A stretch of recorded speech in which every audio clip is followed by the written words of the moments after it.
Hello everybody, it's me, GhostCritic, with the second edition of Retro Comic Rewind, where I let you kind of pick what I will review, and it'll be a comic out of my collection.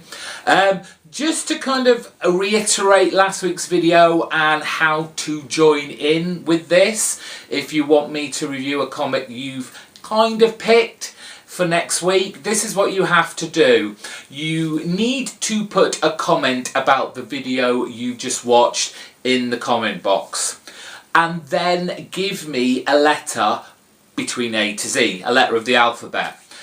Once I've picked someone at random, I will ask you for a number between 1 and however many of those comics I have for that particular letter. I'll find it in my long box and then I will review it next week. That's all you have to do. Some of you last week just put letters in the comment box. Thank you for coming to watch the video, but it'd just be nice to have a little bit of debate or criticism about the comic, if you've read it, if you liked it, is it something you'd be interested in reading in the future.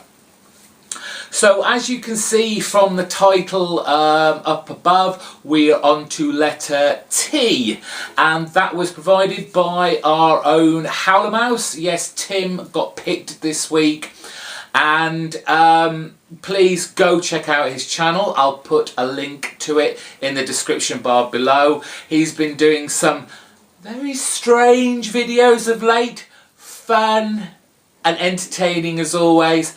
Just a little touch disturbing, but they're great fun, and I think the world of Tim. I've been watching his channel since I first came here onto YouTube, and he's just a great YouTuber and a comic book mind of information. So on to this week. Yes, it is Trigger, issue number 7. What a shame about this title. It came out in 2005 on DC's Vertigo line, written by Jason Hall, drawn by John Watkiss, and we're off to the world of the future. The premise of Trigger is that in the future, like over, say, 80% of American corporations have been amalgamated into kind of one government-sanctioned body, and they kind of run America, and they are called Ethicorp. Now, everything looks great in America. Everything's clean, they're free of terror, the crime rate's low, the whole society is a productive society, and this is partly due to a population that is, well, doped up on feel-good drugs, constant new TV viewing, and their kind of motto is "we get the bad out." And this is the kind of dark side of this kind of almost utopian society that Trigger resides in. The way that this is done, apart from obviously dosing up the population, is they have what are called triggers. Now, triggers could be you, it could be me, and what they are basically are high-tech assassins, which are used by Ethicorp to eradicate what they think are the bad elements within American society. Emphasis on what they think. Unfortunately, this title only lasted 8 issues. I really enjoyed it. It's kind of a cross between Blade Runner and, I'd say, Minority Report, stylishly, I'd say.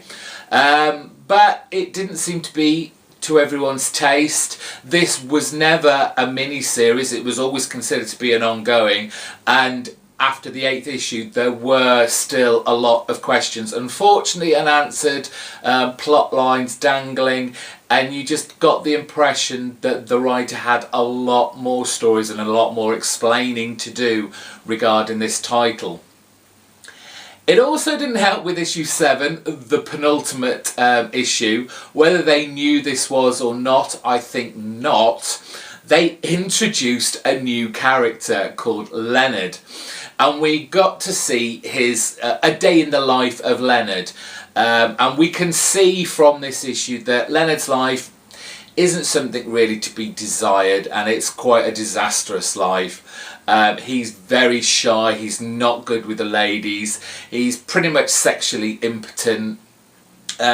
He has, you know, he just goes from one disaster to another. He's a very average, downtrodden American pop of the population.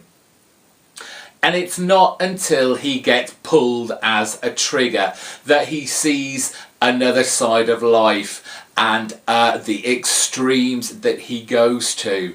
And of course, sex is involved a lot. You have him, before he's pulled, you see him trying to sexually gratify himself. Unfortunately not being able to, he becomes paranoid in this part, so you know it's obviously a big issue for him. So when he gets pulled as a trigger, one of the first things, you know, he goes out and does is has sex, and it's good sex because now he's become this emboldened high-tech assassin. We obviously don't see him again. Issue 8 kind of wraps up the main storyline with the main characters as much as it could. And like I said, it was very unfortunate because, you know, this could have been interesting and gone somewhere. But unfortunately, DC Vertigo didn't give it a chance.